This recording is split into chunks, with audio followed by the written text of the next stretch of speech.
Every morning, I'll take a walk into the garden just to go and look at the vegetables and see how green they are and how well they're doing. After that, I go to check in on the chickens. Life has become very complicated, so I derive a lot of happiness in the simple pleasures in life.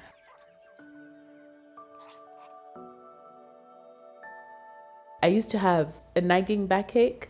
I would get intermittent bleeding. I thought it was the onset of menopause.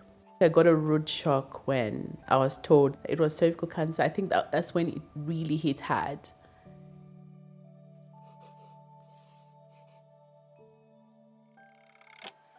The first thing that came to my mind was my children. I'm going to die, and my children are going to be all alone.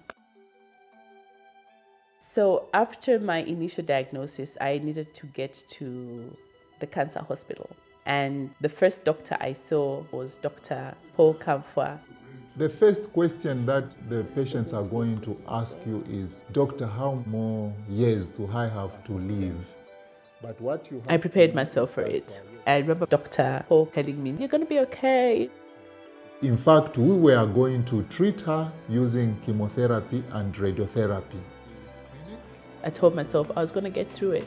I was lucky my body was strong enough to fight and even withstand the treatment. We know that cervical cancer is caused by the human papilloma virus, and it can be prevented through vaccination. Early detection and treatment are vital, but we need more resources and training. Every time I see a woman with advanced cervical cancer, I realize that we have failed her in not being able to help her get screening and treatment of pre-invasive disease before the cancer progressed. The mission of MD Anderson is to eliminate cancer around the world. In Zambia, cervical cancer is the #1 cancer among women and the leading cause of cancer-related death.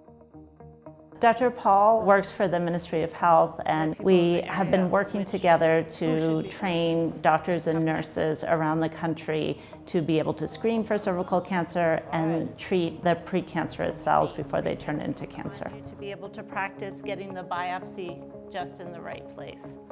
And so the training includes lectures as well as practice with simulation models.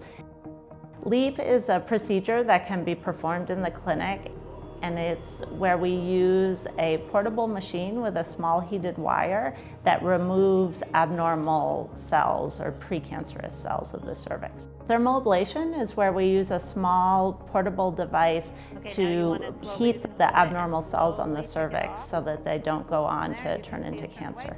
We now have portable devices that are battery operated, so they can be carried from clinic to clinic and don't require electricity to use. How are you feeling right now? Do you have any pain? The work that Karen and other advocates are doing is incredibly impactful, especially related to education for the community, reminding women to get screened and to have their children vaccinated against HPV. Oh, these are what? These are lemons? These are lemons. These are lemons, and the ones behind are oranges. Got that one. I knew, but nobody knew I knew. Yes. She puts others before her. She does the most for us, even through hard times.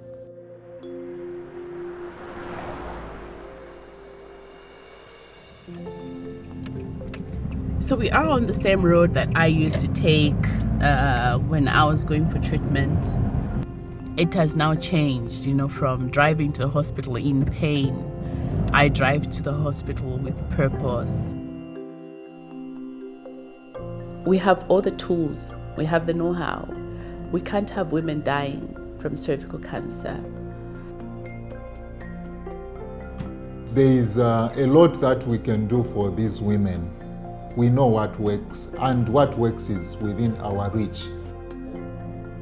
What I really hope is that everyone will understand the urgency of working together, training more providers so that we can eliminate cervical cancer in a generation. My hope for Zambia is that we reduce the mortality on cervical cancer. and that we protect our girls' future. They have a right to live in a cervical cancer-free world.